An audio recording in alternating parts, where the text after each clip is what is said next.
Good afternoon and welcome to the Heritage Foundation. Thank you for joining us on Holocaust Remembrance Day. I'd ask that you each please turn off your cell phones right now. And welcome to those of you who are joining us online. The facts are crystal clear and undeniable. Anti-Semitism is rising around the globe, leading to more violent attacks and increasing among the young. In 2018, violent anti-Semitism went up by 74% in France and 70% in Germany. Jews are voting with their feet by moving out of Europe to Israel and elsewhere. In 2017, the FBI reported that the number of violent anti-Semitic attacks in America rose by 37%. And a recent poll showed that 2/3 of American millennials are not familiar with Auschwitz and the fact that 1 million Jews died there under the Nazis. There is an understandable but misguided reaction to these trends, and that is to silence hateful voices. But respectfully, that is not the right answer. Hate speech laws have never driven out hate anywhere, and they've only driven it underground to fester and grow. A better path would be to fight lies, hate, and ignorance with truth through relationships and through more public expressions of faith. But to do that, we will need more freedom, not less. Holocaust denial and apathy can be met with more public discussions of the Holocaust and its origins, anti-Semitic statements in Congress, and cartoons in prominent newspapers like the New York Times, which suggest that the US government is controlled by Israel and that Jewish Americans have dual loyalties, can be met with facts about the strategic alignment between Israel and the US due to our shared values of democratic governance and individual liberties. And finally, social media, where the attackers of the Tree of Life Synagogue and Chabad of Poway, social media where they found fuel for their hatred, can also be a place to engage those who live in fear of the other. And it can be a place to share what Judaism teaches, what has happened in Jewish history, and the contributions of Jews in America. After being shot on the last day of Passover, Rabbi Israel Goldstein of the Chabad of Poway said, "Never again. You can't break us. We are strong." Let us honor those who've given their lives, like Lori Kay, who died defending her rabbi in her house of worship, by using our freedom and our lives to protect religious freedom and the freedom of expression for Jewish people and for people of all faiths, here and around the world. Our moderator today is Joel Griffith. He's a research fellow in Heritage's Rowe Institute for Economic Freedom and Opportunity. Joel is an attorney and a former equities trader. He's published widely on economic affairs, and he frequently appears on TV. He's also written several articles about rising anti-Semitism in the Daily Signal, including a piece yesterday entitled "Lies Are Fueling the Rise of Anti-Semitism." On behalf of the DeVos Center for Religion and Civil Society and the Heritage Foundation, I welcome you again and turn the panel over to Joel. Thank you.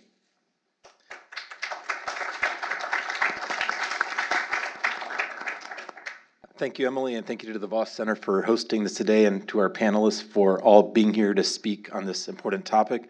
And thanks to all of you for being here and showing your concern and to see how we can all be engaged in order to fight this scourge. So each of our panelists today are here and are going to speak, and then Representative Zeldin should be here within the hour. And then we'll have a time for each of you to ask any questions you'd like of our panelists. So let's start out with Rabbi Andrew Baker. Thank you for being here today. Rabbi Baker is Director of International Jewish Affairs at the American Jewish Committee. He has many other additional roles, past and present, including past president of the Washington Board of Rabbis and the Interfaith Conference in Washington, D.C. But at AJC, he is responsible for building out that network of international relationships with Jewish communities across the globe. Rabbi Baker spends a lot of time in Europe and also building relationships with those of other faiths and other backgrounds. He has been a prominent figure in international efforts. In fact, He was appointed in January of 2009 at at the Office of Combating Anti-Semitism at the Organization for Security and Cooperation in Europe. In fact, he's still in that role 10 years later and has been recognized for the wonderful work he's done by a number of presidents, including the President of Germany, the President of Lithuania, the President of Latvia, and the President of Romania. So thanks for all the good work you've done, and we look forward to hearing your remarks. Thanks. Should I, here or here? Right here. Okay. As Joel said, a lot of my focus has been on Europe. And I want to put this in a bit of a perspective. It was literally 20 years ago, in advance of what was to take place a year later, a International United Nations Conference on Combating Racism in Durban, that Jewish organizations in Europe and also from the US gathered in Strasbourg. Literally, this was a time with other groups generally to try and suggest elements that should be part of that conference. And if you look back and ask, well, what were the concerns of the Jewish communities? What did they see as anti-Semitism and a problem? You had an incredibly different picture than what I think we all recognize today. I think for many people, it was more even a matter of, well, it's an historical problem. People were concerned you still had Holocaust denial at different parts of Europe, mostly Western Europe. There was a need to recognize, but I think generally a feeling that societies did, that from the extreme right, political right movements, neo-Nazi groups, always anti-Semitism was a piece of that, but at the same time, it seemed to be increasingly diminishing. Now, we had already enormous changes in Central and Eastern Europe, very much an optimistic feeling that Jewish life in Europe was becoming more open, more visible, more centered on advancing Jewish life in the larger society and political sphere. And I think if you asked people there, is security a problem? Very few people would have said yes. There were issues of terrorism from the Middle East, but other than that, it was not on anyone's radar screen. And yet, literally a year later, we saw what Durban turned into, really a place that was supposed to be a conference to combat racism, and it really fomented certainly anti-Semitism. People who were there were quite shocked. And then we saw, not much longer after that, a surge in anti-Semitic incidents in Western Europe, in Belgium, in France, in the Netherlands. Jewish communities, really for the first time in decades, dealing with physical attacks, verbal harassment, and governments that, quite frankly, didn't recognize it. There are some legitimate reasons for not recognizing it. I know we'll talk later on this panel about data on hate crimes, but at that time, most governments in Europe didn't even acknowledge such a thing as a hate crime, let alone have the ability, police and authorities, to monitor, to record hate crimes, let alone to record them and then disaggregate them so one could see, well, what was the level of anti-Semitic attacks. You also had governments, political leaders, that were denying that these attacks were even themselves anti-Semitic. We saw in France attacks on synagogues, school buses with Jewish kids, and we had some of our own meetings with French leaders, the foreign minister and others at the time, telling us, but this isn't anti-Semitism.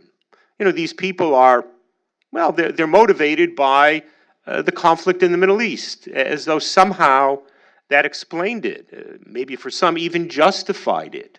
So in a very strange trajectory, people were saying to us, well, you know, Ariel Sharon, he walked on the Temple Mount in Jerusalem, he's to blame. Meanwhile, Jews themselves were beginning to say, the life we thought we had here is now open to question. So a lot of things came together in those couple of years where ultimately no one could deny that something had changed, that there was such a spate of incidents throughout, again, mostly Western Europe, but not exclusively, that you had to pay attention to them. And I know part of this discussion wants to focus on, well, what governments can do, and that's sort of where I want to go. We saw in the end that the OSCE, the Organization for Security Cooperation in Europe, one of those unique international bodies that brings together at the same table the United States with all of Europe, with all of the former Soviet Union, could potentially be a place to deal with this. There are a lot of efforts to simply say, have a conference to look at the problem of anti-Semitism. The OSCE, which now is an organization of 57 governments, 57 participating states that makes decisions by consensus, was not an easy one to agree on anything, let alone what would become the very first conference of any international organization focused exclusively on anti-Semitism. But that did happen. It took place in 2003. And we should always keep in mind it happened in large measure because of a push from here in Washington. And that wasn't easy either. People who knew the OSCE, people in government, at State Department, it's too complicated. Maybe they can do a little focused discussion here as part of a larger meeting. It really meant we had to rely on Congress. And I know when Representative Zeldin is here, he can reflect on that. But it really required on getting Congress to push the administration to say, do something. That first conference was notable, first, because it was a conference. But at the end of it, the German delegation stood up and said, we want to host a follow-up conference in Berlin. This would be in 2004. And that really was where things gelled. You had the German government placing itself squarely on saying things need to be done. The OSCE gathering in Berlin, we were then represented by Secretary of State Colin Powell. Most governments sent their foreign ministers. And the conference included what came to be known as the Berlin Declaration on combating anti-Semitism. So for the first time, governments expressed a commitment to collect data on hate crime, including on anti-Semitic crimes, and to do something vis-a-vis education. And much of the focus then was, still today, on education regarding the Holocaust. And to really press for the training of police, of law enforcement, in dealing with hate crimes, in knowing how to respond to the victims of these crimes. And that declaration notably indicated two important milestones. It spoke of anti-Semitism taking on new forms and manifestations. That itself was a reference to what we had seen evolve in just a few years, anti-Semitism as it relates to Israel. Frankly, when Israel itself as a Jewish state is demonized, when its very existence is called into question, when analogies are drawn between Israel and the Nazis, we can all say this isn't simply anti-Semitism. Now, at that point, this was as far as a consensus declaration could go, but the people who drafted it, the people who endorsed it, understood. This was now at least the beginning of referencing this. And the declaration itself went on to say, events in the Middle East, conflicts with the state of Israel, can never justify anti-Semitism. And in a way, it was a rebuke to some of the very same political leaders who only some months earlier were almost doing just that. So that was itself a milestone. Ultimately, the OSCE dedicated annual programs and future conferences, and ultimately created a position, a somewhat complicated title, personal representative of the OSCE chairmanship and office on combating anti-Semitism. It was created in 2005, and as Joel noted, in 2009, I was asked to serve in that role. It's a one-year position, but I have been reappointed now for my 11th year. I feel it's a reflection of the various participating states' confidence in me, but frankly, it's also a reflection that we haven't solved this problem. And this is, to me, the great irony. If we go back, we look over these years, there are very good, tangible steps that international organizations and governments have taken. We were pushing in 2004 for a comprehensive definition of anti-Semitism, something that has become known as the working definition of anti-Semitism that explains it and explains it in its various forms, including, as I mentioned before, as it relates to Israel. It was presented by an EU organization, the Center on Racism and Xenophobia, but ultimately it has developed more attention, more endorsements. It's now referred to as the IRA working definition, and since it's been adopted by the International Holocaust Remembrance Alliance. In any case, understanding anti-Semitism is the first step to get governments to deal with the problem. When the EUMC did its first study of Jews in the EU in 2004, it interviewed Jewish leaders. It looked at what data was available, which was frankly minimal. But it found Jews themselves were expressing a level of anxiety, of fear, that we had not seen in decades. And there was real question on how to account for that. And frankly, there were people who were saying, well, these Jewish leaders are, they're exaggerating the problem. They don't really understand. They're making too much of it. I think we've seen what's followed. It's quite the opposite. I have often said they had antennae that could see things coming that maybe others at the time didn't yet recognize. But as was noted, we've seen a surge of incidents in anti-Semitism, and they haven't declined, even though governments have been doing more and more about it. First problem, they have to identify. They have to know where the sources are of this problem. And they are coming from different parts of society. It's not general. There is, and now in more recent years, certainly a problem of anti-Semitism from the right. Political parties with anti-Semitic themes are a real presence in Europe.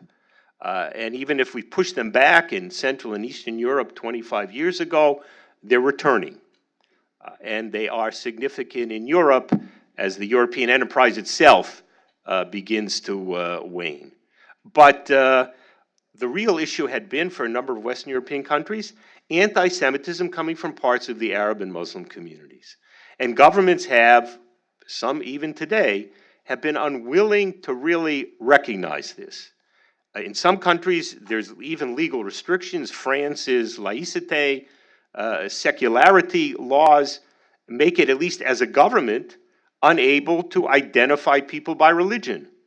A Jewish leader had said to me, maybe what they should do is just publish the first names of the perpetrators who've been arrested for anti-Semitic incidents, because those names would tell you something. In some other countries, Sweden, for example, where it's been a significant problem also from this segment in the society, the government has really, until recently, chosen not to recognize this. One of my meetings with the head of the bureau that monitors all hate crimes in Sweden, very effective operation, I asked, because they can say with precision how many incidents of anti-Semitism occur in Sweden, can you tell me something about the perpetrators? And she said to me, well, we can, but the government has to ask us. And at that point, the government, I want to say, didn't really want to know. Maybe we can have some sympathy. We understand. There are a lot of tensions anyway. It would feed nationalist right-wing parties in these countries. But at the same time, Jewish communities themselves certainly could have no confidence if their own governments wouldn't recognize the source of a problem, that they would be up to doing something about it. So that had really a lot of our focus in pushing governments recognize this. Now, there have been two major surveys conducted by the EU Agency for Fundamental Rights, known as FRA. It was a successor to that first EUMC body. And in 2012, they looked at Jewish experiences and attitudes in 9 EU countries. And they did a second survey last year in 12 countries. You can find the details. I mean, they're extensive surveys, but they really prove something. Namely, those Jews who answered that first survey in 2004 knew something. You looked at the experience, and significant percentages of Jews fearful of anti-Semitic attacks or incidents. A third not wanting to wear anything that would identify them in public as being a Jew. It struck me that if you read the remarks of Rabbi Goldstein from California, he said, I'm proudly walking down the street, I'm going to wear my tzitzis, I'm going to make sure everyone knows that I'm Jewish. In Sweden, the majority of Jews don't want to be identified as Jews in public. A third say we're not going to Jewish events or Jewish buildings for fear of being attacked or being harassed. This is a reality. So the question becomes, what are governments doing? There's been a real push, and there's been success in the first step, getting governments to provide security. If all governments, at the very least, acknowledge the principle of religious freedom in their society, well, if you're fearful of going to synagogue, that suggests that there's a problem with religious freedom. So one aspect has been recognize there are security needs. They're unique. May not be for Jews only, but in significant measure, depending on the country, it's a real issue. And governments that at one point weren't doing anything are doing more now, whether it's providing police protection, whether it's providing financial support for enhanced security in the synagogues and schools. But again, the problem is still with us. We've changed some of the mindset. Only 4 months before the attack in Copenhagen in 2015 that killed a Jewish community security guard, I had met with political leadership in Denmark. I raised the issue because there was no police protection, and the Jewish community said to me they would like to see that. And I was told, well, Rabbi, here in Denmark, people would be upset if they saw armed guards in front of these buildings. So it was at that time almost the sense of saying, well, the society would be unnerved, not saying these institutions didn't need security, but that somehow they were balancing that against what does this image convey. Well, thankfully, I mean, one person died because of this, but at least as a result, we don't have that today in Denmark. And I think that's been our struggle. And then, because I don't want to abuse my time, let me just say, we have issues about education. At the same point where you say, if we have to get a clear picture of from where anti-Semitism comes, that ought to be a piece of how we address a long-term solution to this. How do you change attitudes? We've had a lot of difficulty, but now we do have attitude surveys in Europe that can be used to focus on different parts of society. So what people knew anecdotally, what the FRA surveys reflected when they polled Jews, we now know more empirically. Muslims or people with a more Islamist point of view, where we've had surveys, do have a higher level of anti-Jewish attitudes. Something needs to be done to address that. There are some initial efforts, but you have to recognize it first. And again, we see the increase of support for right-wing political movements, the role of social media that has bolstered them. It may not always be that anti-Semitism is the first item on the agenda of these parties, but it's there. In fact, it's probably the one thread that runs through all of them. So we need to recognize that as well. And of course, and finally, there is an anti-Semitism from the left.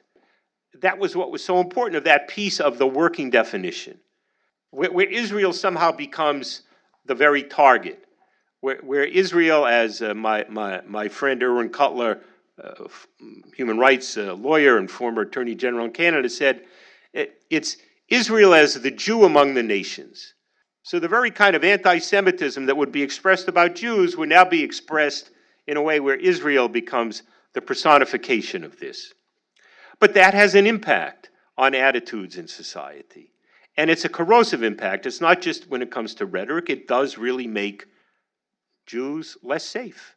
Where you literally have had demonstrations on the part of some Jewish organizations in Europe to express support or solidarity with Israel, being shut down by police who say, we can't provide for your protection.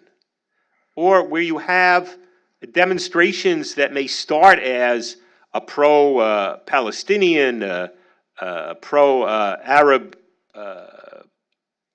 manifestation, but have turned into outright anti-Semitic expressions and slogans, and even turning to attack synagogues. So understanding this piece and the idea that we do have this anti-Semitism on the left is a presence, again, in much of Europe.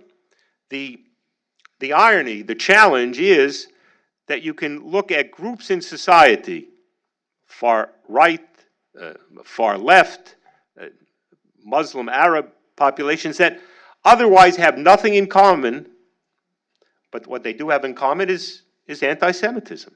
So this is our challenge. As I said, I think there are, and we can point to them maybe in the discussion in more detail, very concrete steps that more and more governments are taking. They are recognizing the problem, at least, doing things, but the problem is not diminishing. So you could sort of, sometimes I begin with this, I'll end with this. If things are so good, why are they so bad? Because in fact, they're both. Thank you. Thank you, Rabbi. And it's also good to see Congressman Zeldin joining us as well. Thank you. Our next speaker is Max Samarov, who arrived today from beautiful Santa Barbara, California, or last night.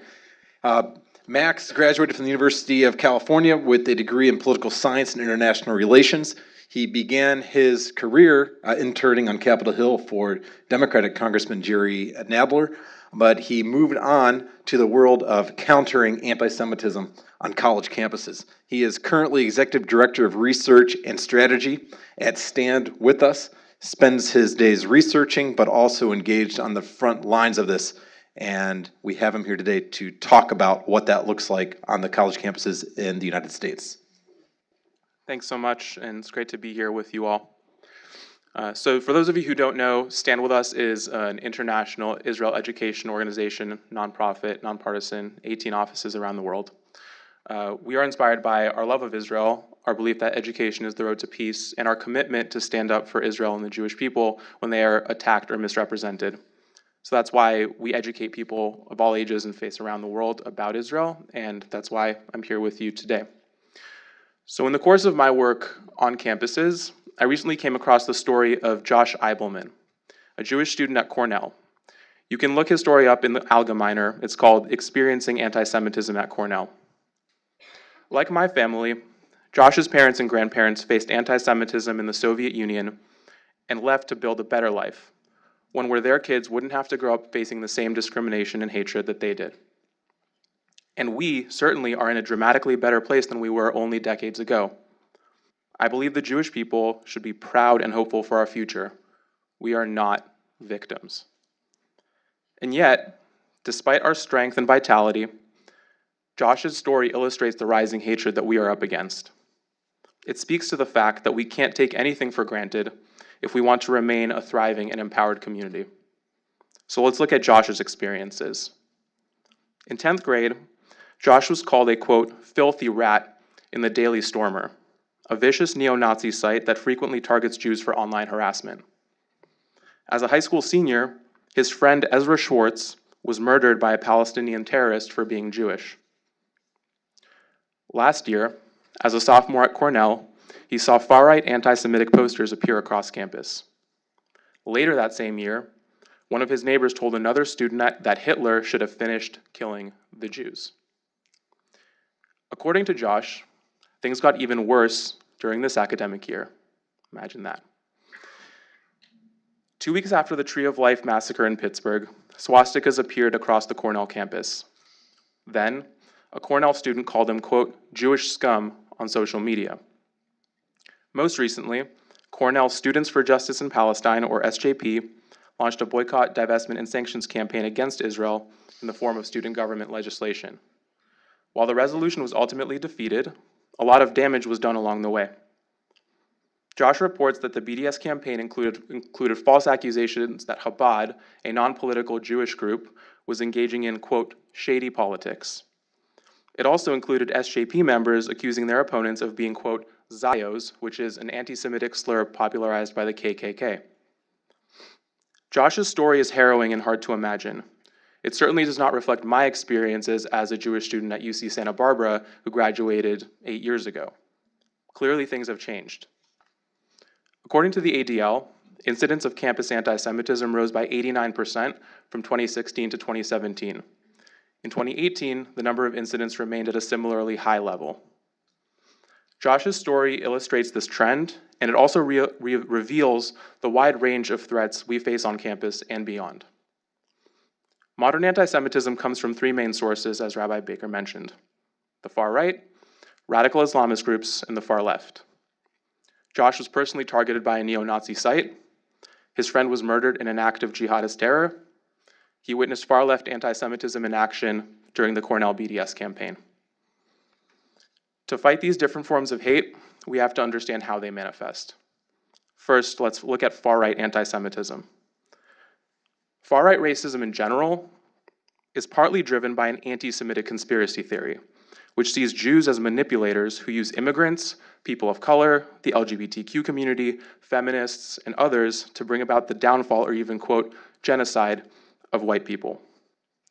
As ridiculous as this sounds, the white supremacist terrorist who murdered Lori Gilbert Kay in a San Diego synagogue this past weekend was inspired by this virulent strain of anti-Semitism. Since we're talking about campuses, it's worth noting that he was a 19-year-old student at a branch of Cal State University. Imagine being a student there right now. It's clear that far-right racism presents a serious threat to the lives of American Jews and many others in this country. And while we thankfully haven't seen a similar terrorist attack targeting Jewish students on campus, I believe we have to be more vigilant than ever going forward. That's because, according to the ADL, from September 2017 to May 2018, there were 292 documented cases of white supremacist propaganda on campuses. We know campuses are a target for these extremists, as evidenced by the infamous 2017 march at the University of Virginia in Charlottesville. History has shown us over and over again how hate speech can lead to violence, and once violence begins, it can multiply. In his manifesto, the San Diego shooter said that he decided to act after seeing the recent massacre against Muslims in New Zealand. As such, we may see this evil snowball, with white supremacists getting radicalized online and using each attack as fuel for the next one. Unfortunately, far-right anti-Semitism is not the only physical threat we need to be aware of. There's also anti-Semitism from radical Islamist and jihadist groups. This past week, the FBI stopped a terror plot in Los Angeles. A US Army veteran who had converted to Islam became radicalized and planned a bombing. Among the targets he considered were Jews.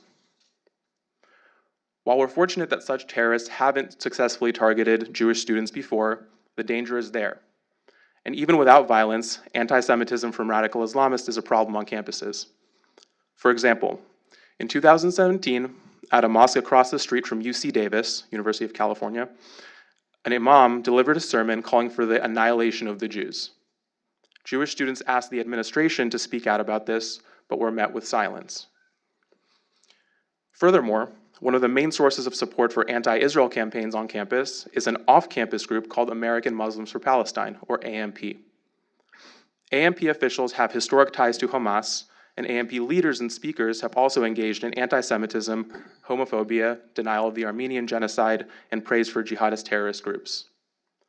Fortunately, AMP seems to represent only a small percentage of American Muslims, and there are many schools where Muslim and Jewish students have good relationships.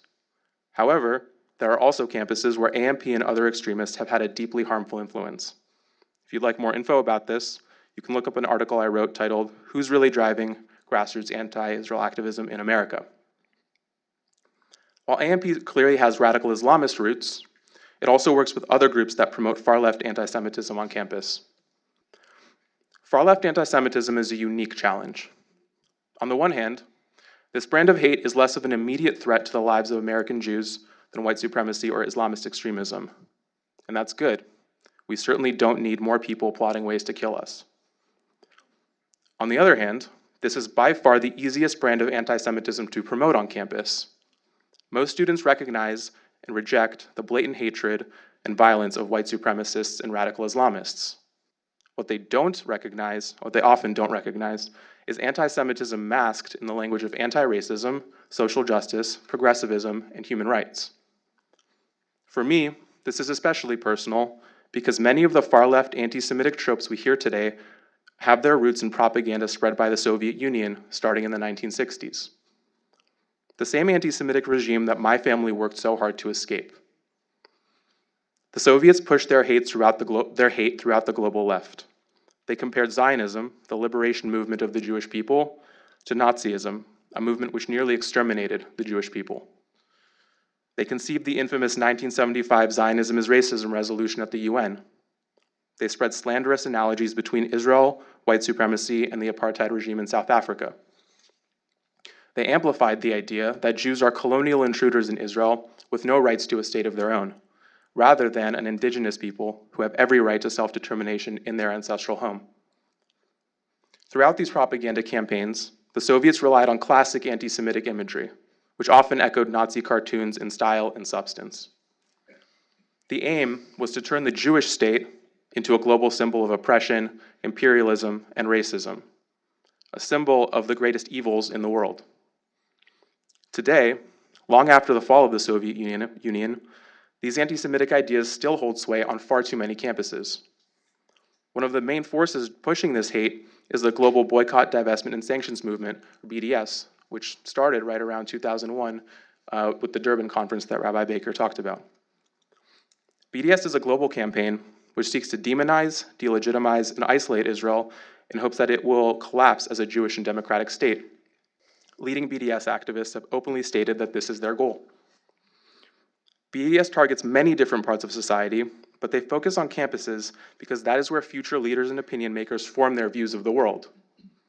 They do this through the student group SJP and through anti-Israel faculty with much off-campus support.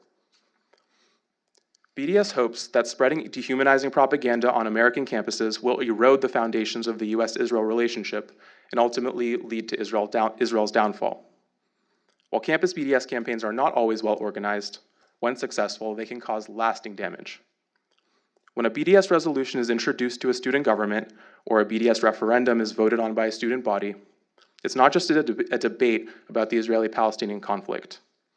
Anti-Israel activists are selling themselves as fighters for justice and smearing Jewish students and students who support Israel as defenders of oppression. If they succeed, you get Jewish students being excluded from progressive causes they care about simply because they believe in Israel's right to exist. You get Rachel Beda, a student who applied for a judicial board position in the UCLA student government, being questioned by pro-BDS senators about her ability to remain unbiased due to her identity as a Jew. You get a University of Michigan professor telling a Jewish student that she deserves a letter of recommendation, but he won't write one for her because she wants to study abroad in Israel. Sometimes, when Jewish students call this hatred out for what it is, they do get support on campus. But there are also far too many cases where their concerns are dismissed or downplayed. Why? Primarily because of the idea that Jews are white, privileged, not deserving of the same attention as other minorities, and even complicit in the systems of oppression that progressive activists are fighting against. And so we are caught in the middle. If the anti-Semitism comes from the far right, Jews who immigrated from Europe are not really white and deserve to be killed or expelled from America. If the anti-Semitism is coming from the left, we are attacked or dismissed as privileged white people who perpetuate white supremacy. So, how do we fight this toxic brew of anti-Semitism? I believe the first step is educating people and being proactive. All the dehumanizing propaganda in the world won't work if we stand our ground and show people who we actually are. As such, Stand With Us trains and empowers high school and college students, and now even middle school students, to tell their own story, educate about Israel and the Jewish people, and build relationships with their peers across North America and the UK. We believe that to overcome toxic narratives on campus, we have to tell a compelling story of our own. Jews are a people who built a thriving civilization and culture in ancient Israel, who were crushed by imperial powers and had to overcome 1900 years of brutal oppression across Europe and the Middle East, who, despite everything, managed to regain their freedom and build thriving communities and cultures in Israel and America, which make the world a better place. I believe what our story represents is universal proof that if you will it, it is no dream, that people can overcome the challenges that they face. I believe all of us can play a role in telling that story, and I also believe it should inspire us to work together with others who are struggling to build a better society. If Jewish students are proactive, there is no reason why they can't build coalitions with diverse groups on campus and fight far left and far right anti-Semitism together with them. Of course, this isn't enough on its own. A lot of anti-Semitism among young people is the result of ignorance rather than genuine hatred. So we have to drastically increase education about anti-Semitism in all its forms. That's why we just produced a short booklet about modern anti-Semitism and distributed it widely across the country. You can find it online at standwithus.com/booklets. It's why we frequently use our social media pages, which reach over 100 million people during peak weeks, to educate about anti-Semitism. And it's why one of the most common presentations Stand With Us does for high school and college students is anti-Semitism versus legitimate criticism, where we teach about how to distinguish criticism of Israeli policy from the 3 Ds of anti-Semitism. On that note, I want to applaud Ken Marcus, who is the Assistant Secretary for Civil Rights at the Department of Education. Because of his leadership, the DOE has adopted a comprehensive definition of anti-Semitism, which includes demonizing Israel, denying Israel's right to exist, and holding Israel to a double standard. This means that if a Jewish student faces discrimination and the university fails to take action, the DOE has a clear definition to use when investigating that incident. This is also a useful tool for the Stand With Us legal department, which frequently assists students and faculty who face violations of their rights on campus. In addition to education and legal tools, we have to organize politically when campaigns of hate like BDS appear on campus. On that front, my colleagues and I work closely with the Israel on Campus Coalition, Hillel, and our other partners to empower students to defeat BDS. And I'm happy to say that more often than not, our community wins those votes. I also have a relatively new opportunity to share with you. How many people here graduated from a university in the United States? Show of hands. Most of you. Great. So we have a partner organization called Alums for Campus Fairness, which is dedicated to supporting Jewish students and fighting anti-Semitism. They're actively looking for alumni to join existing chapters and to start new ones, so I would encourage you to reach out to them. It's called Alums for Campus Fairness. Before I conclude, I want to acknowledge that the solutions I presented are not comprehensive. There is no magic bullet or one-size-fits-all solution to this problem. When it comes to white supremacist and jihadist violence, we have to rely on law enforcement to stop those threats. And unfortunately, I also think it's time to invest in self-defense and active shooter training for our communities on campus. It's sad but true. That said, I want to reiterate a point I made at the beginning. Despite the threats we face, the Jewish people today are not victims. My grandmother was tortured by the KGB because of her efforts to get my family and others out of the Soviet Union. She made sacrifices and survived pain that I can't imagine so that I could be here today. And I'm sure that many of you have similar stories in your family's past.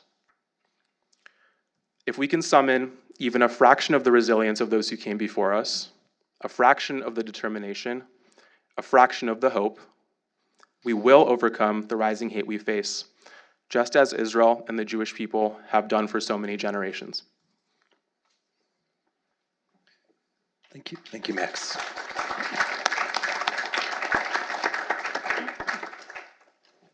Our next speaker is Congressman Lee Zeldin, and I know you've been you've been attending a lot of votes this morning, so thank you for being here with a very tight schedule.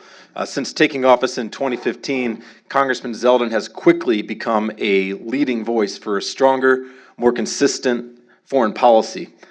He has strongly led the fight to defeat ISIS and other terrorist threats and to draw awareness of the need to further secure our homeland. He also opposed very strongly the deeply flawed Iran agreement several years ago and continued that opposition up until we finally pulled out of it.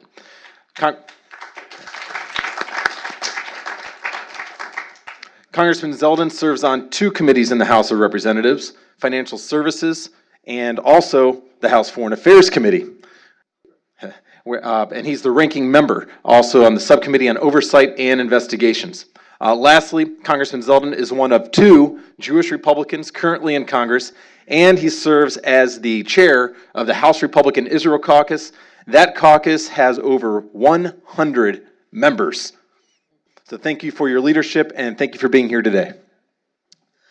Well, thanks, sir. Great to be with everybody here on the panel. Thank you for coming out. It's fitting that we're here on Yom HaShoah. It's Holocaust Remembrance Day, and it's a day for our country to reflect, for the world to reflect, to be reminded, to remember, and ensure in today's conversation, and certainly very grateful for the Heritage Foundation's leadership in ensuring that we're doing our part today to identify what threats are out there, not just reflecting and remembering, but identifying what threats are out there today, talking about solutions of how to confront those threats and how to crush those threats. There are some who pursue or prefer the tactic of empowering, elevating, embracing people, policies, rhetoric that would set us in the wrong direction. But it is incredibly important for us to do our part to fight back. You can't be silent in the face of anti-Semitism and expect it to die off. Actually, what ends up happening is that the ranks grow. They feel increased strength to promote more of their anti-Semitic rhetoric. I agree that the BDS movement is a threat that, if it's not defeated, will just continue to grow in the name of legitimate, reasonable criticism of the Israeli government, as has been so eloquently stated before me. You have innocent Jews on college campuses who are being targeted by blatant anti-Semitism, and that's in the name of legitimate, reasonable criticism of the Israeli government. It is an American value to be critical of our own government. By the way, it doesn't even have to be reasonable. You can be critical of the Israeli government. You can be critical of any government that you wish in the world. That's okay. What's not okay is, in the name of that criticism, to be subjecting innocent students, whether it be in California, whether it's in Michigan, whether we see it at home and hear stories from Columbia, NYU, and elsewhere. And it's sad when you talk to a student who's telling you not only about one professor who puts up a map of the Middle East where it says Palestine instead of Israel, they'll tell you about multiple professors. Or that student, that Long Islander who's going to school in Michigan, who wanted to study abroad, but got a yes as a response until the professor found out it was to study abroad in Israel, and then the yes became a no because of the BDS movement. The stories come from coast to coast, including at home where I'm in New York. It's also infiltrating American politics, and it's infiltrating the halls of Congress. As was mentioned, I serve on the House Foreign Affairs Committee. And I'm going to say some uncomfortable things, but this is a conversation for us to be honest with each other. I was the first member of Congress to speak out when freshman Congressman Ilhan Omar from Minnesota was appointed to the House Foreign Affairs Committee. I don't think she should have been appointed to the committee in the first place, and that was before all of the different anti-Semitic statements, some that she apologized for, some she refuses to apologize for. The new position now is no more backing down, no apologies. That was the message to come from a rally that took place in front of the United States Capitol this week. So the last time that we had a conversation in our country about all about the Benjamin's remark that was made by Congresswoman Omar, there was no apologies. And then the previous time when there was an unequivocal apology, if you go back and read it, it was filled with equivocation. So now more people have called for removal of the House Foreign Affairs Committee. I was calling for a resolution to be passed that named names. White supremacy was discussed earlier. In January, there was a resolution that passed nearly unanimously on the House floor condemning white supremacy, naming names. It's almost unanimous. There's only one person who voted against it, and that person voted against it because it didn't go far enough. The member that was referenced in that resolution was a Republican. In this case, the resolution was watered down. It became a spineless all hate matters resolution, filled with moral equivocation and filled with double standards. If Congressman Omar was a Republican, it would have named names. It would have been singularly, emphatically, forcefully focused on condemning anti-Semitism, and she would have been removed from the House Foreign Affairs Committee. There's a responsibility, and I'm using this as an example because it's, quite frankly, it's the question that I was asked about what is Congress going to do with it, and it's part of my answer. That when I want to be appointed to a committee, I bring my request and my positions and my values to, in my case, the Republican Steering Committee, asking for a committee assignment. If I wanted to raise everyone's taxes in the United States of America, the House Republican Steering Committee is not going to appoint me to the House Ways and Means Committee. If I wanted to undercut the United States military, tie the hands behind the back of our admirals and our generals, I would not be appointed by the House Republican Steering Committee to the House Armed Services Committee. When you get appointed to a committee, it's a reflection not only of the values of the person you're appointing, but also the values of the people who are choosing to appoint you to that committee. So that what the resolution ended up passing, the resolution that passed did not name names.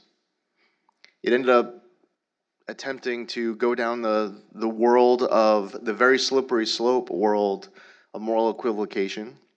As Doug Collins pointed out on his House floor speech, he said, well, what about Mormons and Jehovah's Witnesses if you're going to name all these religions? Why wouldn't you leave those out? You're talking about death threats against Jewish members of Congress and Muslim members of Congress. He said, what about me? I get death threats, and I'm not Jewish or Muslim. And as he's saying that, I'm thinking of the shooting of Steve Scalise. That was filled with hate. Why are we not going after that hate?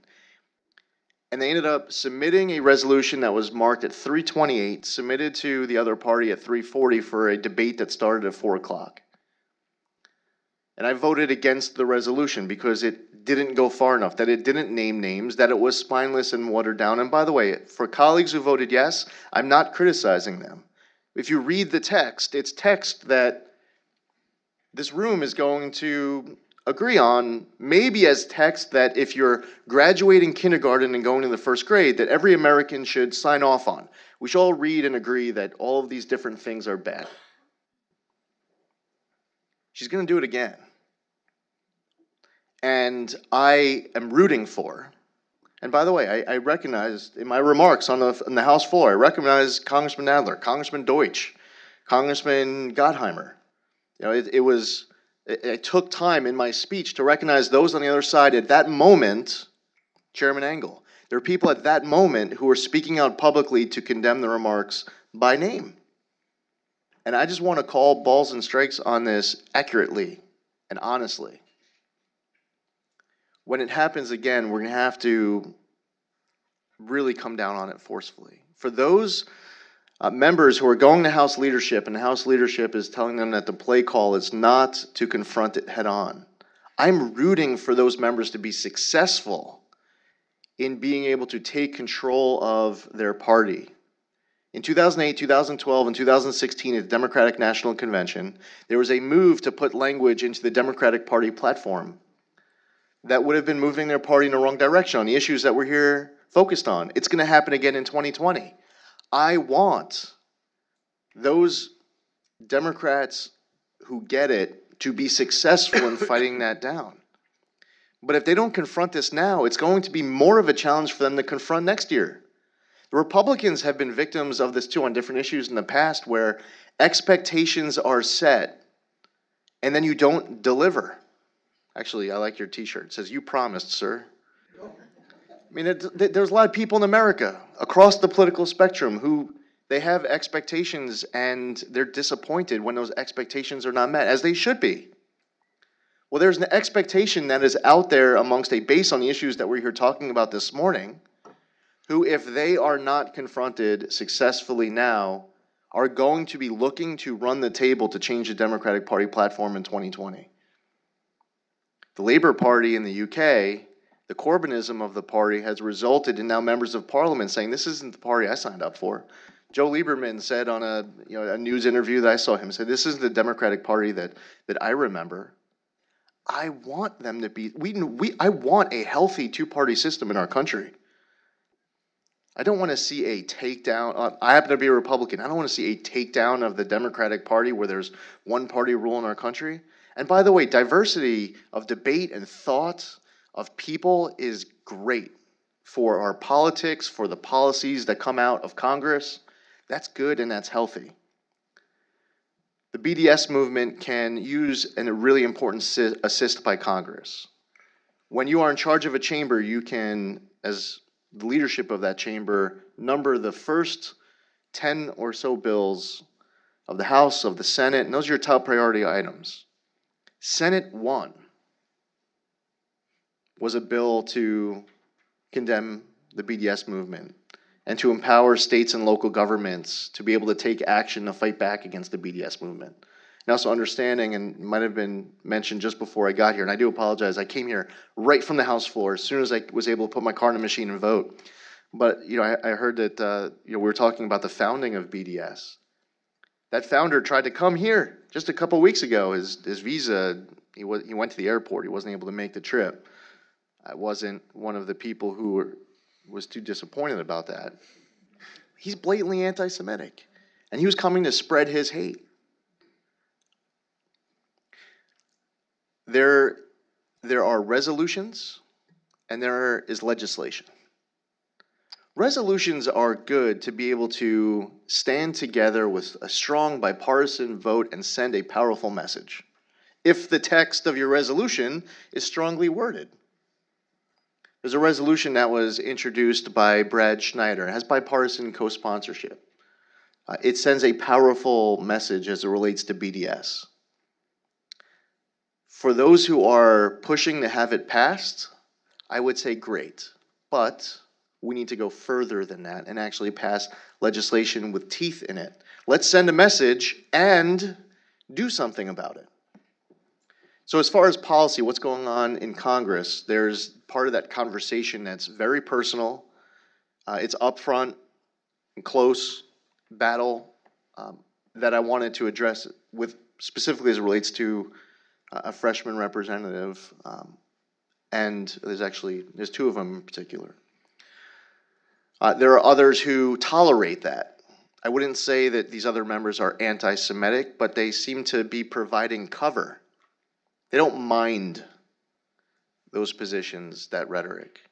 They have a base back home in their district that is pro-BDS. So even if they're not pro-BDS, they have people in their district who volunteer for them, who support them, who are. There are people who know better but are making a political calculation not to do anything about it, because it's nice for them to have their powers, their perks, their gavels. And then there are people who know better and are doing something about it. Now, that fourth category used to be the Democratic Party. And I'm rooting for that category of the Democratic Party to be successful in increasing their numbers. I'm not saying this. I really hope that doesn't come across as rooting against the Democratic Party. I'm rooting for them to be successful in pushing back on it. And then the other role with regards to Congress is with what resolutions, what statements, but also what we could pass with teeth. H.R. 336 is the companion bill. In the House, it was introduced by Michael McCall of Texas. That legislation, it's something that, if passed and goes to the president and signed into law, it does a lot. That's good. I briefly want to touch on what the federal government has accomplished over the course of the last couple of years on these issues that matter. I think it sends in strengthening the relationship between the United States and Israel, in standing with the Jewish community here in the United States and abroad. There's been a lot of positive action that we should be very happy about. By the way, The white supremacist in Pittsburgh and the white supremacist in California, they both hated Donald Trump because he's too supportive of Jews. There are some who try to attach the President of the United States to those two shooters. I think that's outrageous. It's disgusting. It's wrong to attempt to do that. But the president moved the embassy in Israel to Jerusalem, signed the Taylor Force Act into law, recognized Israel's control of sovereignty over the Golan Heights. We are, while attempting to, at times, weigh in on an issue that affects, say, the Israelis and the Palestinians, we don't have to accuse both sides of terror when a Palestinian terrorist murders an innocent American or Israeli. Being a neutral arbiter doesn't require us to not be an honest broker.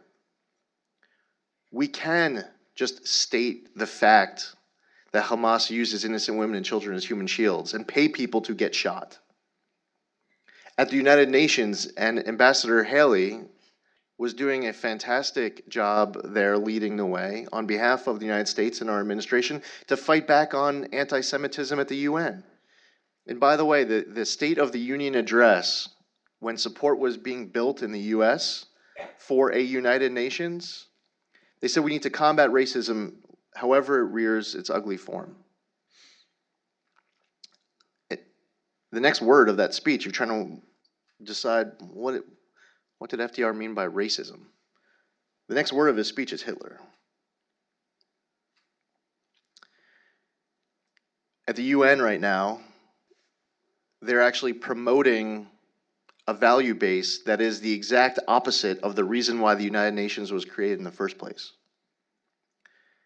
So while we are upset, and it was why are things, how can things be this good when they're this bad? I mean, that was one way of putting it, the rabbi put it. While we're here talking about a real threat that exists in American politics, in the halls of Congress, on college campuses, coming from what seems like all different kinds of directions depending on what the conversation, the debate is of the day. What should not be lost on us is also how much good is also happening and how many ways with strong bipartisan support there's more good that can be done in the weeks and the months that are ahead. That should be our pledge as members of Congress, as people who gather this afternoon at the Heritage Foundation, whether it be as Americans on Yom HaShoah Day. It's not just reflection of the atrocities of murdering 6 million innocent Jews and millions of others, and saying and fulfilling a pledge that we will remember, we will never forget, this will never happen again. And then as we identify to look to crush that threat, is also to be proud of the way the United States of America is leading the way in doing many good things. I guess how can things be this good if they're this bad? Well, we're seeing a lot of good progress, and I would encourage all of those in government with the motivation and the power to do something about it to do more. Because in some respects, the threat's gotten worse, not better. By the way, one quick fun side note, if any of you go to visit Longworth 1517, which is my old office, which is now Congressman Omar's new office, you'll see in the doorway, they haven't painted over it. You'll still see the imprint of my mezuzah. So it's just a little...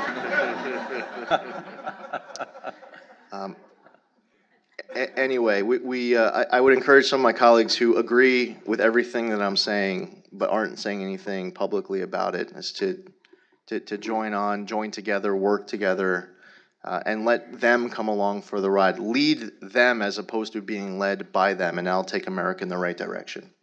Thank you again for having me.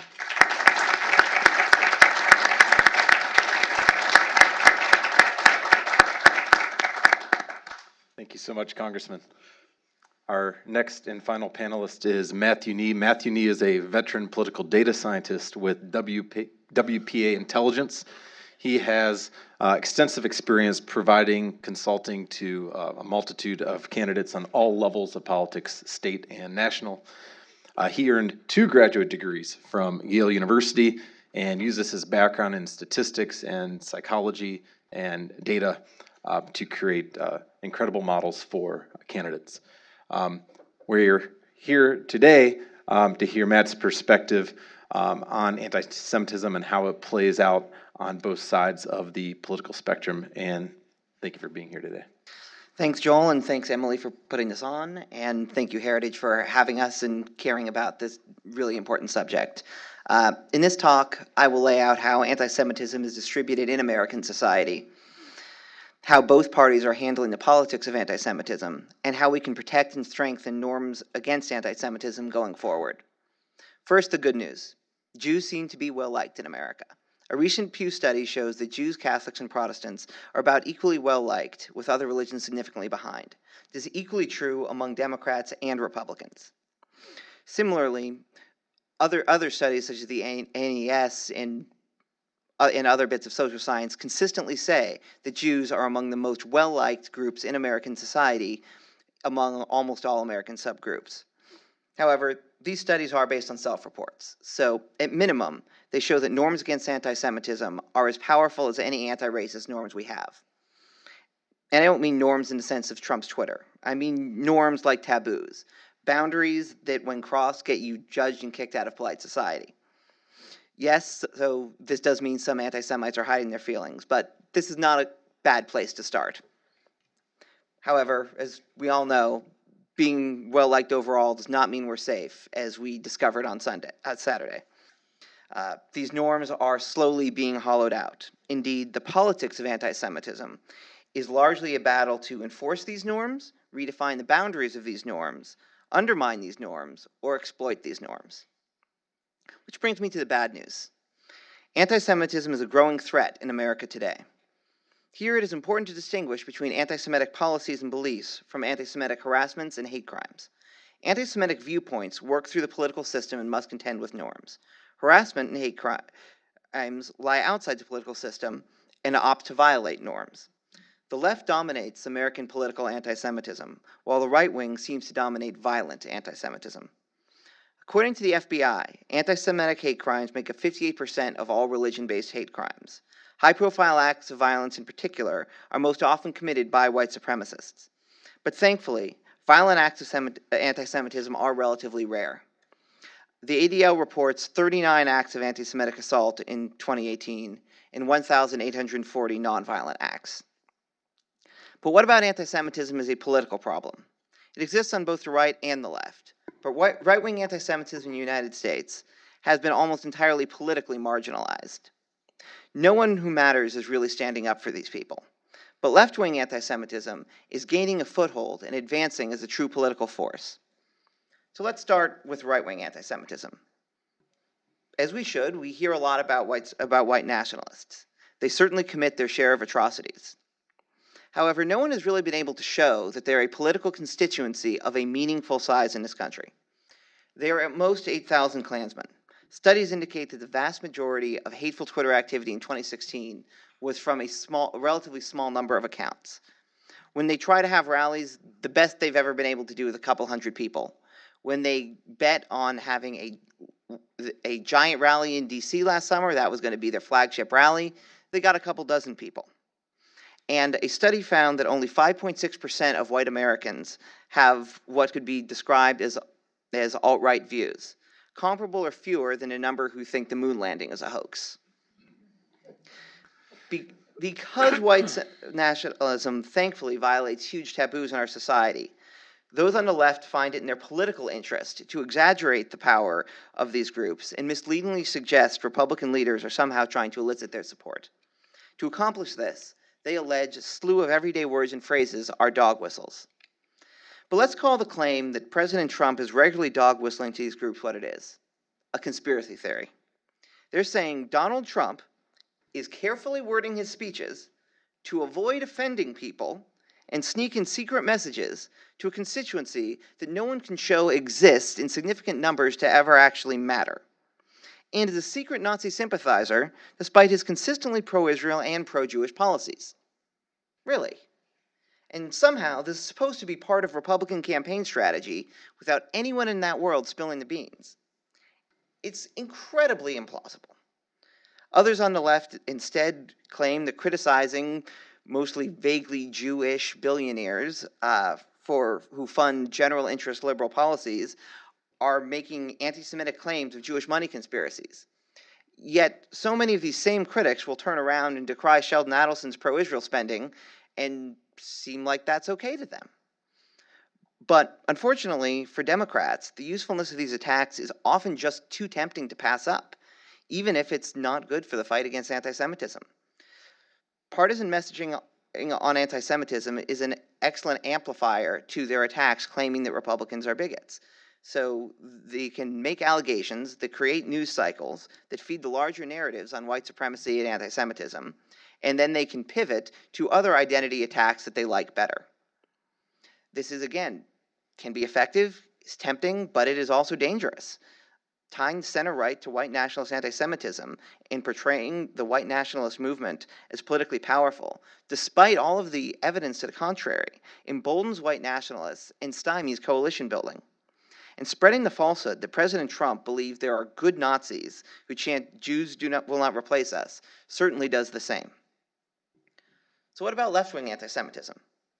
Now, we don't see left-wingers, fortunately, perpetrating mass shootings at synagogues, but we do see important progressive political figures making anti-Semitic comments, anti-Semitic and anti-Israel policies such as BDS, and counter-hierarchical identity politics frameworks that are harmful to Jews. As Max dove into earlier, campus groups as the SJP routinely engage in anti-Semitic activity with impunity. And anti-Semitic statements on the left aren't delivered by alleged dog whistle. They are often delivered by Bullhorn or the New York Times International Edition. Instead of critiques of spending by megadonors with no nexus to Jewishness, we see attacks that more or less directly claim Jewish financial control of American institutions for Jewish purposes. We don't see major elected officials on the right making explicitly hostile statements towards Jews and Israelis. Yet on the left, we have Ilhan Omar, Rashida Tlaib, Hank Johnson, the leaders of the Women's March, and, of course, the several members of Congress who have strong ties to hate preacher Louis Farrakhan. The proliferation of this rhetoric stems from a shift in the left's own ideological structures regarding identity. Leftist approaches to bigotry are now often based in intersectional critical theory. The idea that racism equals prejudice plus power, and a white supremacist, patriarchal, cisnormative, heterosexist, ableist, I can keep listing these things, I'm going to stop now, etc., power structure is deeply integrated into all parts of American society, law, politics, language, and culture. As such, any policy, person, or cultural artifact that treats people equally rather than favoring them in the inverse order of their degree of oppression is itself branded as white supremacy because it reinforces existing oppressive power structures. Jews are considered privileged, so get the short end of the stick under these policies, as again Max has discussed. And since oppressed groups cannot be racist against oppressor groups by definition, anti-Semites who are collectively considered more oppressed get a pass. This dilution of norms against white supremacy to weaponize it against political opponents is extremely dangerous to Jews. White supremacists kill Jews. Systems of white supremacy, by the left's irresponsibly broad definition, adds a whole lot of things that don't.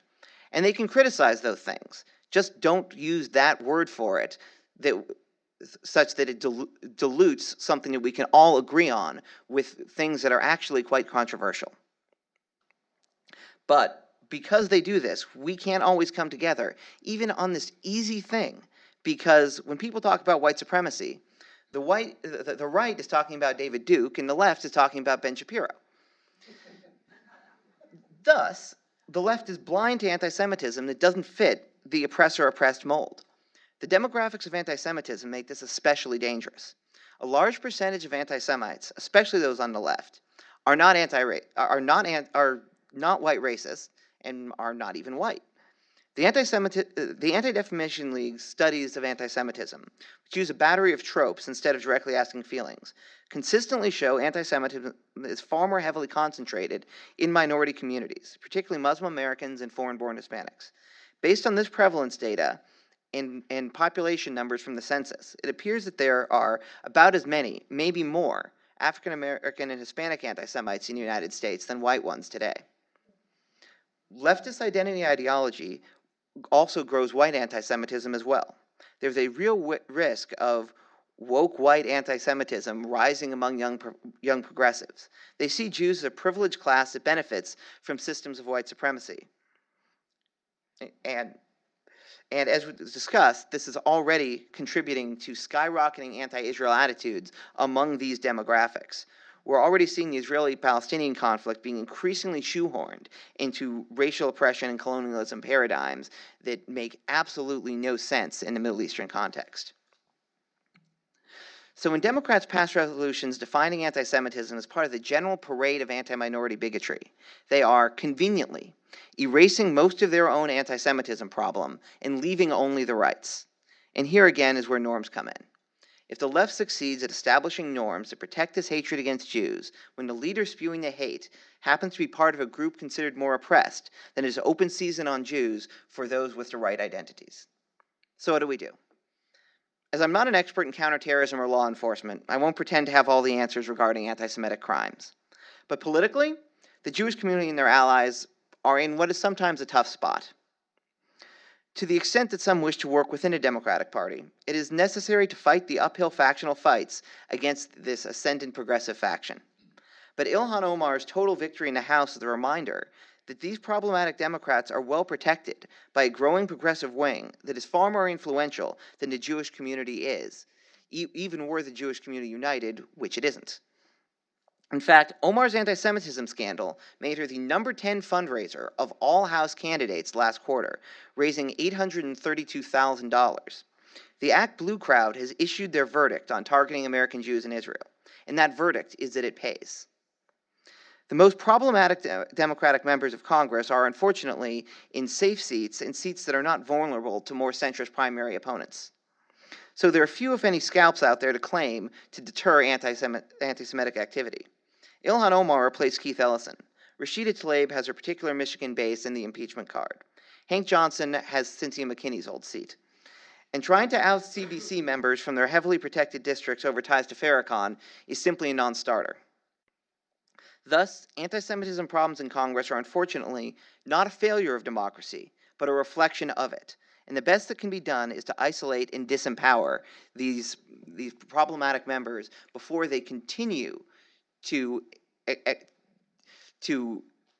use their power again for anti-Semitism and continue to legitimize anti-Semitism in wider society. Those who wish to work within a Democratic Party can try to hold the line in more moderate district primaries to keep their numbers from growing. On the right, the answers are easier. We have some house cleaning to do from time to time and have our own coterie of internet wackos, but combating political anti-Semitism aligns with our desires, ideologies, and interests. Resource optimization aside, lighting up anti-Semites is pure profit for us. We message on it now, and I see plenty of appetite to continue doing so. Holding Democrats accountable for extremists in their midst, like Omar and her enabler AOC and others, is an easy replacement for the Pelosi-oriented messaging that has lost some of its effectiveness in recent years. And it pairs well with anti-socialist, anti-identity politics messaging since it usually features the same avatars. Messaging on anti-Semitism may also be ideal for those suburbanites and moderates that Republicans need to win back to take back the House. These are groups where Democratic attacks on Republicans as racist or sexist have made some inroads. This can allow these voters to position themselves both strongly against white supremacy and also strongly against leftist identity politics extremism. When successful, it places the extreme left as violators of anti-racist norms, making it harder for them to deploy these norms to shield those like Omar from valid criticisms. All of these messages must be carefully tailored, targeted, and tested, of course, and they should be combined with issue research and campaigns designed to find and target extremist leftist ideologies where they're weak and unpopular. Republicans holding Democrats responsible for anti-Semitic policies and statements could also make it easier to pressure moderate Democrats into doing the right thing. Already, 2 swing district candidates Omar has transferred money to have returned it. Anyone concerned with anti-Semitism, regardless of party affiliation, should be happy to see serious electoral costs imposed for cozying up to those guilty of anti-Semitic words and deeds. In summary, norms against anti-Semitism in America are strong, but are threatened by political actors, especially on the left, who seek to redefine, dilute, and undermine them for political gain. And increasingly, violent actors outside the political system, especially on the right, are committing atrocities against Jews. Fighting the rise of political anti-Semitism requires protecting these norms in ways that are politically feasible by coinciding with existing actors' interests and desires.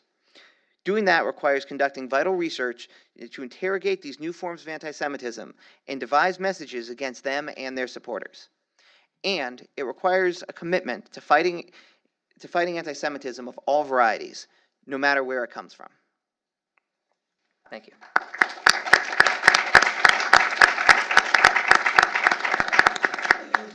All right, thank you to each of you for being here today.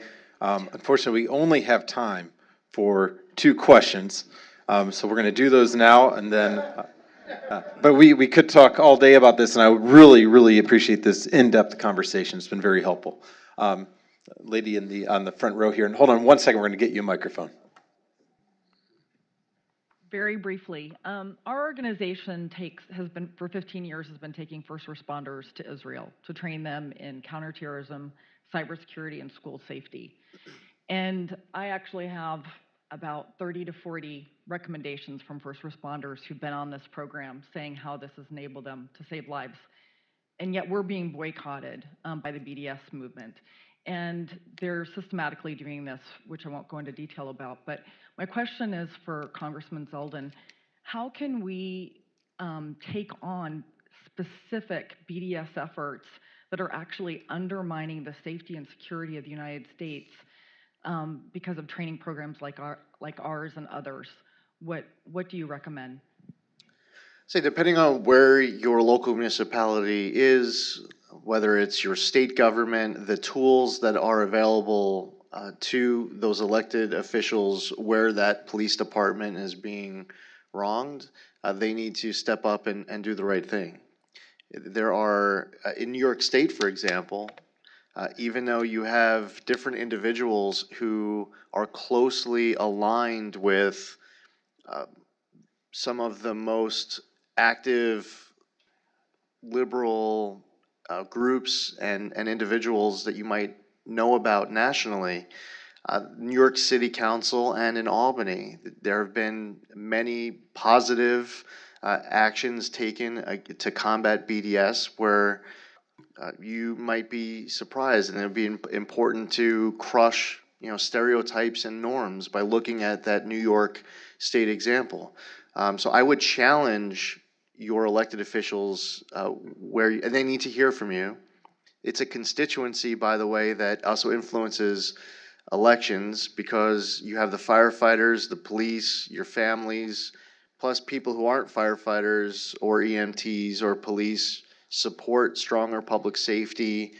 Use your muscle and communicate and advocate and get them to take action. The other piece about the effort on college campuses, band together with other groups. You work with Stand With Us, even though they might be primarily focused on colleges. Their experience, their network, when everyone bands together, makes everyone stronger. So I think it's actually a very natural alliance for your group to be working with Stand With Us and like-minded groups. The students who are being targeted with blatant anti-Semitism, they're not just going up against other students. They're going against students, faculty, and administrators.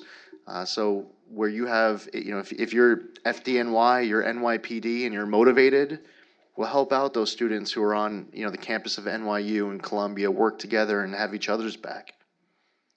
Just to add briefly in terms of just the messaging around that, and this is something that does appear on campuses as well.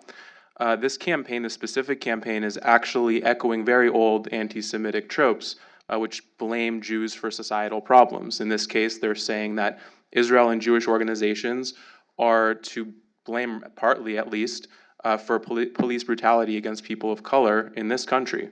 It sounds ridiculous, but that's what they're doing.